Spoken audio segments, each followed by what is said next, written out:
ಹುಣ್ಣಿಮೆಯಂದು ತುಳಸಿ ಪೂಜೆ ಮಾಡುವುದು ಅತ್ಯಂತ ಶ್ರೇಷ್ಠ. ಬೆಳಗ್ಗೆ ಅಥವಾ ಸಂಜೆ ಶುದ್ಧವಾಗಿ ಸ್ನಾನ ಮಾಡಿ ತುಳಸಿ ಕಟ್ಟೆಯನ್ನು ಸ್ವಚ್ಛಗೊಳಿಸಿ ರಂಗೋಲಿ ಹಾಕಿ ಅರಿಶಿಣ ಕುಂಕುಮ ಗಂಧ ಹಚ್ಚಿ ಹೊಸ ವಸ್ತ್ರ ತೊಡಿಸಿ ದೀಪಾರಾಧನೆ ಹಾಲು ಹಣ್ಣು ನೈವೇದ್ಯವಾಗಿ ಅರ್ಪಿಸಿ ತುಳಸಿ ಅಷ್ಟೋತ್ತರ ಅಥವಾ ವಿಷ್ಣು ಸಹಸ್ರನಾಮವನ್ನು ಪಠಿಸಿ ತುಳಸಿ ಗಿಡದ ಸುತ್ತ 11, 21, 108 ಬಾರಿ ಪ್ರದಕ್ಷಿಣೆಯನ್ನು ಹಾಕಿ. ಹುಣ್ಣಿಮೆಯಂದು ತುಳಸಿ ಪೂಜೆಯನ್ನು ಮಾಡುವುದರಿಂದ ಮನೆಯಲ್ಲಿ ಸುಖ ಶಾಂತಿ ನೆಮ್ಮದಿ ಸಮೃದ್ಧಿ ನೆಲೆಸುತ್ತದೆ. ಮನೆಯಲ್ಲಿರುವ ಹಣಕಾಸು ಆರ್ಥಿಕ ಸಮಸ್ಯೆಗಳು ದೂರವಾಗುತ್ತದೆ. ದಾಂಪತ್ಯದಲ್ಲಿನ ಬಿರುಕು ಸರಿಯಾಗುತ್ತದೆ. ಆದ್ದರಿಂದ ಹುಣ್ಣಿಮೆಯ ದಿನ ತಪ್ಪದೆ ಈ ವ್ರತವನ್ನು ಮಾಡಿ. ಓಂ ಶ್ರೀ ಹ್ರೀಂ ಕ್ಲೀಂ ವೃಂದಾವನ್ಯ ಸ್ವಾಹ. ಓಂ ಶ್ರೀ ಹ್ರೀಂ ಕ್ಲೀಂ ವೃಂದಾವನ್ಯ ಸ್ವಾಹ. ಓಂ ಶ್ರೀ ಹ್ರೀಂ ಕ್ಲೀಂ ವೃಂದಾವನ್ಯ ಸ್ವಾಹ. ಪ್ರಕೃತಿಯ ಪ್ರತಿಯೊಂದು ಅಂಶದಲ್ಲೂ ದೈವತ್ವವನ್ನು ಕಾಣುವ ವಿಶೇಷ ಧರ್ಮವಾಗಿದೆ. ಗಾಳಿ ನೀರು ಬೆಂಕಿ ಭೂಮಿ ಆಕಾಶ ಮಾತ್ರವಲ್ಲದೆ ಮರಗಳು ಗಿಡಗಳು ನದಿಗಳು ಕೂಡ ಪೂಜ್ಯವಾಗಿವೆ. ಇಂತಹ ಪವಿತ್ರ ಸಸ್ಯಗಳ ಸಾಲಿನಲ್ಲಿ ತುಳಸಿಗೆ ಅಗ್ರಸ್ಥಾನವಿದೆ. ತುಳಸಿ ಕೇವಲ ಔಷಧೀಯ ಗುಣಗಳನ್ನು ಹೊಂದಿದ ಸಸ್ಯವಲ್ಲ, ಇದು ಧಾರ್ಮಿಕ ಆಧ್ಯಾತ್ಮಿಕ ಸಾಂಸ್ಕೃತಿಕ ಮತ್ತು ಸಾಮಾಜಿಕ ಮೌಲ್ಯಗಳ ಪ್ರತೀಕವಾಗಿದೆ. ಶಾಸ್ತ್ರಗಳು ತುಳಸಿಯನ್ನು ಭಗವಾನ್ ವಿಷ್ಣು ಹಾಗೂ ಶ್ರೀಕೃಷ್ಣರಿಗೆ ಅತ್ಯಂತ ಪ್ರಿಯವಾದ ಸಸ್ಯವೆಂದು ವರ್ಣಿಸುತ್ತವೆ. ಅಲ್ಲದೆ ತುಳಸಿಯನ್ನು ಲಕ್ಷ್ಮೀ ದೇವಿಯ ಸ್ವರೂಪವೆಂದು ಹೇಳಲಾಗಿದೆ. ಆದ್ದರಿಂದ ತುಳಸಿ ಇಲ್ಲದೆ ವಿಷ್ಣು ಆರಾಧನೆ ಅಪೂರ್ಣವೆಂದು ಧರ್ಮಗ್ರಂಥಗಳು ಸ್ಪಷ್ಟಪಡಿಸುತ್ತವೆ. ಈ ಪ್ರಬಂಧದಲ್ಲಿ ತುಳಸಿಯ ಧಾರ್ಮಿಕ ಮಹತ್ವ, ಪೌರಾಣಿಕ ಹಿನ್ನೆಲೆ, ಪೂಜಾ ವಿಧಾನಗಳು, ನಿತ್ಯ ಆಚರಣೆಗಳು, ಸಾಮಾಜಿಕ ಮತ್ತು ವೈಜ್ಞಾನಿಕ ಅಂಶಗಳನ್ನು ಹಾಗೂ ಇಂದಿನ ಜೀವನದಲ್ಲಿ ತುಳಸಿಯ ಪಾತ್ರವನ್ನು ವಿಸ್ತೃತವಾಗಿ ವಿವೇಚಿಸಲಾಗುತ್ತದೆ. ತುಳಸಿಯ ಪೌರಾಣಿಕ ಹಿನ್ನೆಲೆ. ಪುರಾಣಗಳ ಪ್ರಕಾರ ತುಳಸಿ ದೇವಿ ಪೂರ್ವ ಜನ್ಮದಲ್ಲಿ ವೃಂದಾ ಎಂಬ ಪರಮ ಪತಿವ್ರತೆ ಸ್ತ್ರೀಯಾಗಿದ್ದಳು. ಆಕೆಯ ಭಕ್ತಿಯಿಂದ ಪಾವಿತ್ರ್ಯದಿಂದಲೇ ಆಕೆಯ ಪತಿ ಅಜೇಯನಾಗಿದ್ದನು. ಆದರೆ ದೇವತೆಗಳ ಹಿತಕ್ಕಾಗಿ ವಿಷ್ಣು ಭಗವಂತನು ಮಾಯೆಯಿಂದ ಆಕೆಯ ಪತಿವ್ರತೆಯನ್ನು ಭಂಗಪಡಿಸಿದನು. ನಂತರ ವೃಂದೆಯ ಶಾಪದಿಂದ ವಿಷ್ಣು ಭಗವಂತನು ಶಿಲೆಯಾಗಿದ್ದು ವೃಂದೆಯ ತುಳಸಿಯಾಗಿ ಭೂಮಿಯಲ್ಲಿ ಅವತರಿಸಿದಳು. ಈ ಕಾರಣದಿಂದಲೇ ತುಳಸಿಯನ್ನು ವಿಷ್ಣುವಿನ ಅತ್ಯಂತ ಪ್ರಿಯವಾದ ಸಸ್ಯ ಎಂದು ಪೂಜಿಸಲಾಗುತ್ತದೆ. ತುಳಸಿ ಲಕ್ಷ್ಮೀ ದೇವಿಯ ಸಂಕೇತ. ಹಿಂದೂ ಧಾರ್ಮಿಕ ನಂಬಿಕೆಗಳ ಪ್ರಕಾರ ತುಳಸಿ ಲಕ್ಷ್ಮೀ ದೇವಿಯ ರೂಪ. ಮನೆಯಲ್ಲಿ ತುಳಸಿ ಗಿಡವಿದ್ದರೆ ಅಲ್ಲಿ ಲಕ್ಷ್ಮೀ ದೇವಿಯ ವಾಸವಿರುತ್ತದೆ ಎಂಬ ದೃಢವಾದ ನಂಬಿಕೆ ಕೂಡ ಇದೆ. ತುಳಸಿಯನ್ನು ನಿತ್ಯ ಪೂಜಿಸುವ ಮನೆಗಳಲ್ಲಿ ದಾರಿದ್ರ್ಯ ಕಲಹ ಅಶಾಂತಿ ನೆಲೆಸುವುದಿಲ್ಲ. ಹಿರಿಯರು ಹೇಳುತ್ತಾರೆ, ತುಳಸಿಯ ಶುದ್ಧತೆ ಸಾತ್ವಿಕತೆ ಮತ್ತು ಪಾವಿತ್ರ್ಯದ ಪ್ರತೀಕವಾಗಿದೆ. ಈ ಕಾರಣದಿಂದಲೇ ಮನೆ ಮಂದಿ ಪ್ರತಿದಿನ ತುಳಸಿ ಮುಂದೆ ದೀಪ ಹಚ್ಚಿ ನೀರು ಅರ್ಪಿಸಿ ಪ್ರಾರ್ಥನೆ ಸಲ್ಲಿಸುವ ಪರಂಪರೆ ಬೆಳೆದಿದೆ. ತುಳಸಿ ಗಿಡವನ್ನು ಮನೆಯಲ್ಲಿ ನೆಡುವ ಮಹತ್ವ. ಧಾರ್ಮಿಕ ಹಾಗೂ ವಾಸ್ತುಶಾಸ್ತ್ರದ ಪ್ರಕಾರ ತುಳಸಿಯನ್ನು ಮನೆಯ ಮುಂಭಾಗದಲ್ಲಿ ಈಶಾನ್ಯ ದಿಕ್ಕಿನಲ್ಲಿ ಅಂಗಣದಲ್ಲಿ ವೃಂದಾವನ ರೂಪದಲ್ಲಿ ನೆಡುವುದು ಅತ್ಯಂತ ಶುಭಕರ. ತುಳಸಿಯನ್ನು ನೆಲಕ್ಕೆ ನೇರವಾಗಿ ನೆಡುವುದಕ್ಕಿಂತ ವೃಂದಾವನದಲ್ಲಿ ಇಡುವುದು ಶ್ರೇಷ್ಠ ಎಂದು. ಇದು ಮನೆಯ ಸಕಾರಾತ್ಮಕ ಶಕ್ತಿಯನ್ನು ಹೆಚ್ಚಿಸುತ್ತದೆ. ಒಣಗಿದ ರೋಗಗ್ರಸ್ತ ಅಥವಾ ಮುರಿದ ತುಳಸಿ ಗಿಡವನ್ನು ಮನೆಯಲ್ಲಿ ಇಟ್ಟುಕೊಳ್ಳಬಾರದು. ಇದು ನಕಾರಾತ್ಮಕ ಶಕ್ತಿಗೆ ಕಾರಣವಾಗಬಹುದು. ತುಳಸಿಗೆ ನೀರು ಅರ್ಪಿಸುವ ಮಹತ್ವ. ತುಳಸಿ ಪೂಜೆಯ ಮೊದಲ ಮತ್ತು ಮುಖ್ಯ ಆಚರಣೆ ನೀರು. ಬೆಳಗ್ಗೆ ಶುದ್ಧ ನೀರನ್ನು ತುಳಸಿ ಗಿಡಕ್ಕೆ ಅರ್ಪಿಸುವುದರಿಂದ ಮನಸ್ಸಿಗೆ ಶಾಂತಿ ದೊರೆಯುತ್ತದೆ, ಕುಟುಂಬದಲ್ಲಿ ನೆಮ್ಮದಿ ನೆಲೆಸುತ್ತದೆ, ತುಳಸಿ ದೇವಿಯ ಆಶೀರ್ವಾದ ಕೂಡ ಲಭಿಸುತ್ತದೆ. ಆದರೆ ಭಾನುವಾರ ತುಳಸಿಗೆ ನೀರು ಹಾಕಬಾರದು ಎಂಬ ಒಂದು ನಿಯಮ ಕೂಡ ಇದೆ. ಈ ದಿನ ತುಳಸಿಗೆ ವಿಶ್ರಾಂತಿ ನೀಡಬೇಕು ಎಂದು ಶಾಸ್ತ್ರಗಳು ಸೂಚಿಸುತ್ತವೆ. ತುಳಸಿಯ ಮುಂದೆ ದೀಪ ಬೆಳಗಿಸುವ ಪರಂಪರೆ. ಸಂಜೆ ಸಮಯದಲ್ಲಿ ತುಳಸಿ ಗಿಡದ ಮುಂದೆ ತುಪ್ಪದ ದೀಪ ಹಚ್ಚುವುದು ಅತ್ಯಂತ ಮಂಗಳಕರ. ಈ ಆಚರಣೆ ಲಕ್ಷ್ಮೀ ದೇವಿಯನ್ನು ಸಂತೋಷಪಡಿಸುತ್ತದೆ, ಮನೆಗೆ ಐಶ್ವರ್ಯ ಮತ್ತು ಸಮೃದ್ಧಿಯನ್ನು ತರುತ್ತದೆ, ನಕಾರಾತ್ಮಕ ಶಕ್ತಿಗಳನ್ನು ದೂರ ಮಾಡುತ್ತದೆ. ದೀಪ ಬೆಳಗಿಸುವಾಗ ತುಳಸಿ ದೇವಿ ನಮೋ ನಮಃ ಅಥವಾ ಓಂ ನಮೋ ನಾರಾಯಣಾಯ ಎಂಬ ಮಂತ್ರ ಜಪಿಸುವುದು ಅತ್ಯಂತ ಫಲಪ್ರದವಾಗಿದೆ. ತುಳಸಿ ದಳದ ಧಾರ್ಮಿಕ ಮಹತ್ವ. ತುಳಸಿ ದಳವಿಲ್ಲದೆ ವಿಷ್ಣು ಅಥವಾ ಕೃಷ್ಣನ ನೈವೇದ್ಯ ಅಪೂರ್ಣವೆಂದು ಹೇಳಲಾಗುತ್ತದೆ. ಅನ್ನ, ಪಾಯಸ, ಹಣ್ಣುಗಳು ಮೇಲೆ ತುಳಸಿ ದಳವನ್ನು ಇಟ್ಟು ಅರ್ಪಿಸಿದರೆ ದೇವರು ಶೀಘ್ರ ಪ್ರಸನ್ನನಾಗುತ್ತಾನೆ. ಏಕಾದಶಿ, ದ್ವಾದಶಿ, ಭಾನುವಾರ ಮತ್ತು ರಾತ್ರಿ ಸಮಯದಲ್ಲಿ ತುಳಸಿ ದಳವನ್ನು ಕೀಳುವುದು ನಿಷಿದ್ಧವಾಗಿದೆ. ತುಳಸಿಗೆ ಹಾಲು, ತುಪ್ಪ, ಕಬ್ಬಿನ ರಸ ಅರ್ಪಿಸುವುದು. ತುಳಸಿಗೆ ಹಸಿ ಹಾಲು, ತುಪ್ಪದ ದೀಪ, ಕಬ್ಬಿನ ರಸ ಅರ್ಪಿಸುವುದು ಅತ್ಯಂತ ಶುಭಕರ ಎಂದು ಶಾಸ್ತ್ರಗಳು ಕೂಡ ಹೇಳುತ್ತವೆ. ಇದರಿಂದ ಮನೆಯಲ್ಲಿ ಸುಖ, ಸಂತೋಷ, ಆರ್ಥಿಕ ಅಭಿವೃದ್ಧಿ ಮತ್ತು ಕುಟುಂಬದ ಒಗ್ಗಟ್ಟು ಹೆಚ್ಚುತ್ತದೆ. ತುಳಸಿ ಪ್ರದಕ್ಷಿಣೆ. ಪ್ರತಿದಿನ ತುಳಸಿ ಗಿಡಕ್ಕೆ 3, 5 ಅಥವಾ 11 ಪ್ರದಕ್ಷಿಣೆ ಮಾಡುವುದರಿಂದ ಪಾಪ ಕ್ಷಯವಾಗುತ್ತದೆ, ಮನಸ್ಸಿಗೆ ನೆಮ್ಮದಿ ದೊರೆಯುತ್ತದೆ, ವಿಷ್ಣುವಿನ ಕೃಪೆ ಲಭಿಸುತ್ತದೆ. ಪ್ರದಕ್ಷಿಣೆ ಮಾಡುವಾಗ ಭಕ್ತಿಯಿಂದ ಮಂತ್ರ ಜಪ ಮಾಡುವುದು ವಿಶೇಷ ಫಲ ನೀಡುತ್ತದೆ. ತುಳಸಿ ವಿವಾಹ. ತುಳಸಿ ಕಲ್ಯಾಣ. ಕಾರ್ತಿಕ ಮಾಸದಲ್ಲಿ ಆಚರಿಸಲ್ಪಡುವ ತುಳಸಿ ವಿವಾಹ ಅತ್ಯಂತ ಪವಿತ್ರ ವ್ರತವಾಗಿದೆ. ಈ ದಿನ ತುಳಸಿಯನ್ನು ಲಕ್ಷ್ಮೀ ದೇವಿಯಾಗಿ ಮತ್ತು ವಿಷ್ಣುವನ್ನು ವರನಾಗಿ ಪೂಜಿಸಲಾಗುತ್ತದೆ. ಈ ವ್ರತದಿಂದ ವೈವಾಹಿಕ ಜೀವನ ಸುಖಮಯವಾಗುತ್ತದೆ, ಸಂತಾನ ಭಾಗ್ಯ ಲಭಿಸುತ್ತದೆ, ದಾರಿದ್ರ್ಯ ನಿವಾರಣೆಯಾಗುತ್ತದೆ. ಹೆಣ್ಣು ಮಕ್ಕಳು ವಿಶೇಷವಾಗಿ ಈ ವ್ರತವನ್ನು ಭಕ್ತಿಯಿಂದ ಆಚರಿಸುತ್ತಾರೆ. ತುಳಸಿ ಅಥವಾ ಆಧ್ಯಾತ್ಮಿಕ ಸಾಧನೆ. ತುಳಸಿ ಗಿಡದ ಮುಂದೆ ಕುಳಿತು ವಿಷ್ಣು ಸಹಸ್ರನಾಮ, ಕೃಷ್ಣನಾಮ ಜಪ, ಧ್ಯಾನ ಮಾಡುವುದರಿಂದ ಮನಸ್ಸಿಗೆ ಅಪಾರ ಶಾಂತಿ ದೊರೆಯುತ್ತದೆ. ತುಳಸಿ ಇರುವ ವಾತಾವರಣದಲ್ಲಿ ಧ್ಯಾನ ಮಾಡುವುದು ಸುಲಭವಾಗುತ್ತದೆ ಎಂಬ ನಂಬಿಕೆ ಇದೆ. ತುಳಸಿಯು ಸಾಮಾಜಿಕ ಮತ್ತು ವೈಜ್ಞಾನಿಕ ಮಹತ್ವ. ಧಾರ್ಮಿಕ ಮಹತ್ವದ ಜೊತೆಗೆ ತುಳಸಿಗೆ ವೈಜ್ಞಾನಿಕ ಮಹತ್ವವು ಅಪಾರ. ತುಳಸಿ ವಾಯುವನ್ನು ಶುದ್ಧಗೊಳಿಸುತ್ತದೆ, ರೋಗ ನಿರೋಧಕ ಶಕ್ತಿಯನ್ನು ಹೆಚ್ಚಿಸುತ್ತದೆ, ಪರಿಸರ ಸಮತೋಲನಕ್ಕೆ ಸಹಾಯ ಮಾಡುತ್ತದೆ. ಹಿಂದೂ ಧರ್ಮವು ಧರ್ಮದ ಹೆಸರಿನಲ್ಲಿ ಪರಿಸರ ಸಂರಕ್ಷಣೆಯನ್ನು ಕಲಿಸಿದ್ದನ್ನು ತುಳಸಿ ಸ್ಪಷ್ಟವಾಗಿ ತೋರಿಸುತ್ತದೆ. ತುಳಸಿ ಕೇವಲ ಒಂದು ಗಿಡವಲ್ಲ, ಅದು ಹಿಂದೂ ಧರ್ಮದ ಆತ್ಮಸತ್ವ. ತುಳಸಿ ಪೂಜೆ ಮನುಷ್ಯನ ಜೀವನದಲ್ಲಿ ಶಿಸ್ತು, ಶುದ್ಧತೆ, ಭಕ್ತಿ, ನೆಮ್ಮದಿಯನ್ನು ತರುತ್ತದೆ. ಇಂದಿನ ಆಧುನಿಕ ಜೀವನದಲ್ಲಿಯೂ ತುಳಸಿಯ ಮಹತ್ವ ಕಡಿಮೆಯಾಗಿಲ್ಲ. ನಿತ್ಯ ತುಳಸಿ ಪೂಜೆ ಮಾಡಿದರೆ ಮನೆಯಲ್ಲಿ ಸುಖ, ಶಾಂತಿ ನೆಲೆಸುತ್ತದೆ, ದೈವಿಕ ಕೃಪೆ ದೊರೆಯುತ್ತದೆ, ಜೀವನದಲ್ಲಿ ಸಾತ್ವಿಕತೆ ಬೆಳೆಯುತ್ತದೆ.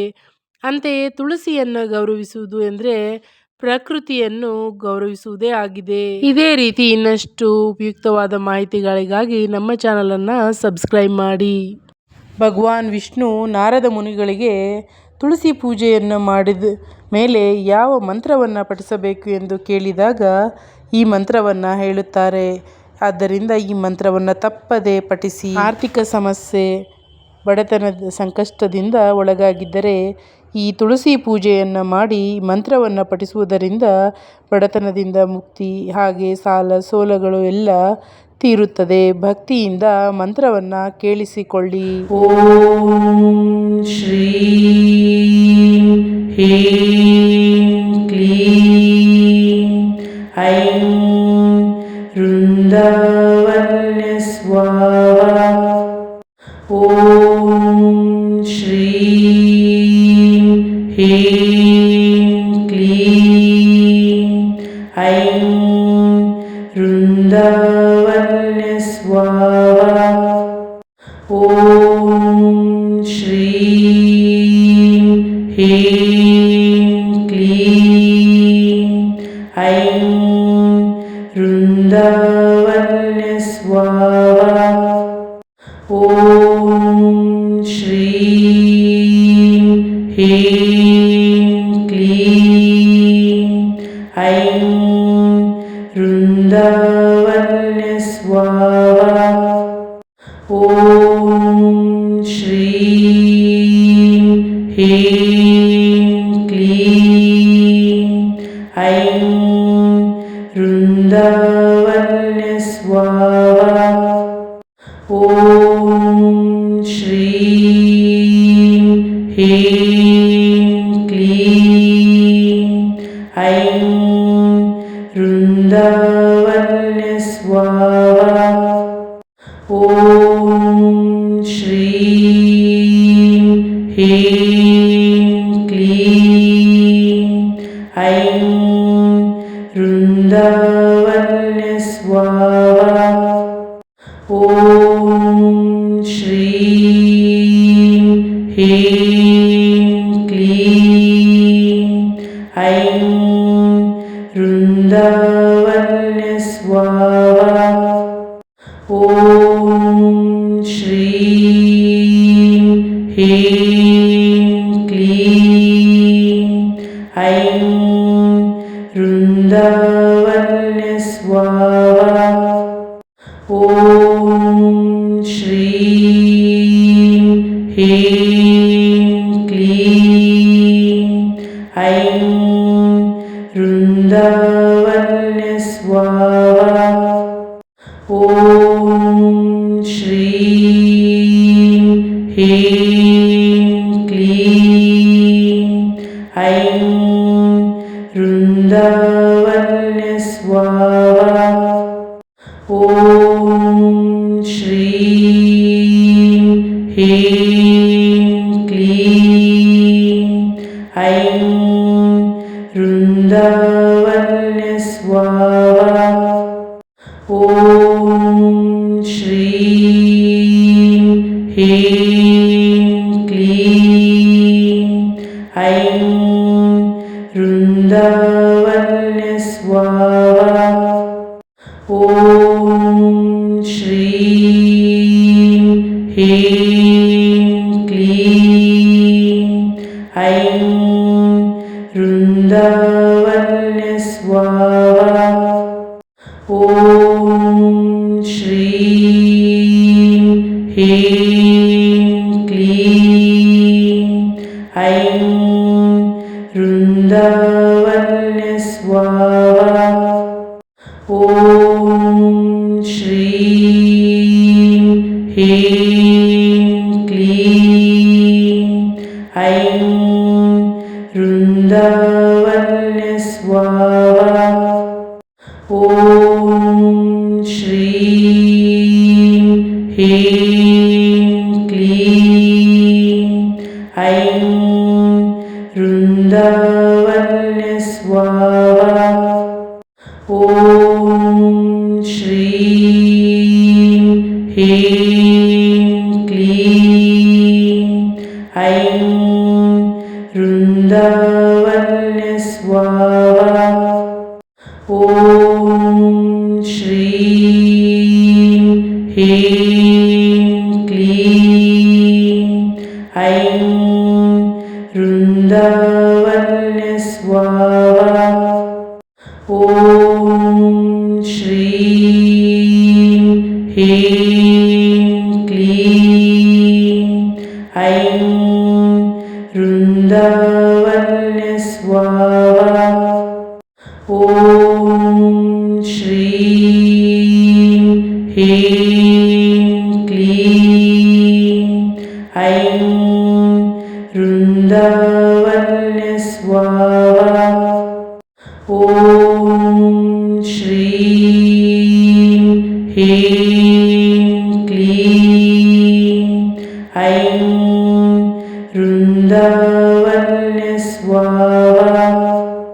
ॐ श्रीं ह्रीं क्लीं ऐं वृन्दावन्य स्वाहा। ॐ श्रीं ह्रीं क्लीं ऐं वृन्दावन्य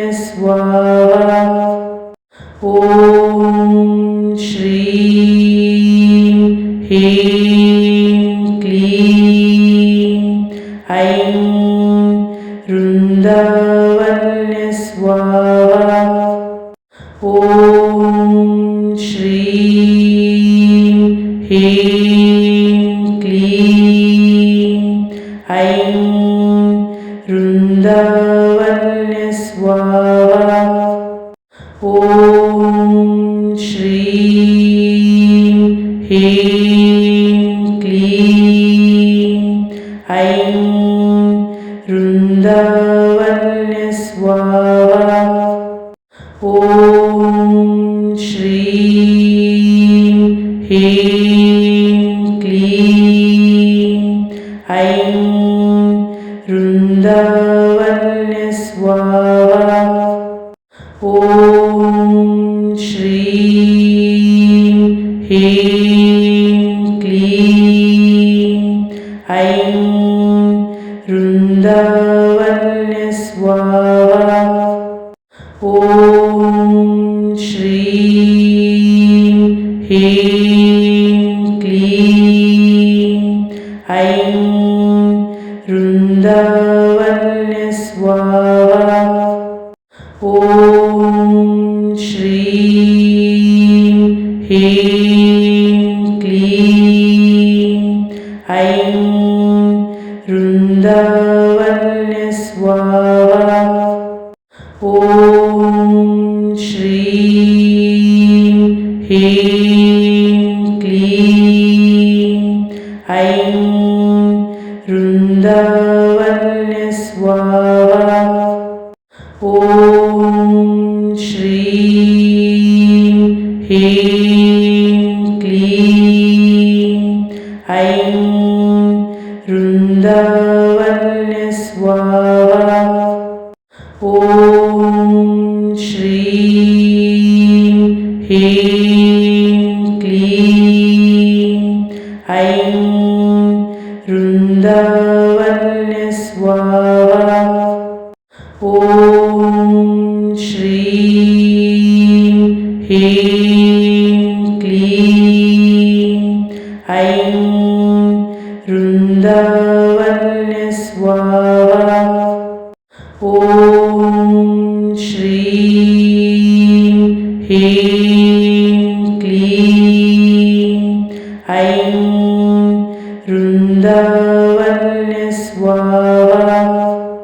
ॐ श्रीं ह्रीं क्लीं ऐं वृन्दावन्य स्वाहा। ॐ श्रीं ह्रीं क्लीं ऐं वृन्दावन्य स्वाहा। ॐ श्रीं ह्रीं क्लीं ऐं वृन्दावन्य स्वाहा।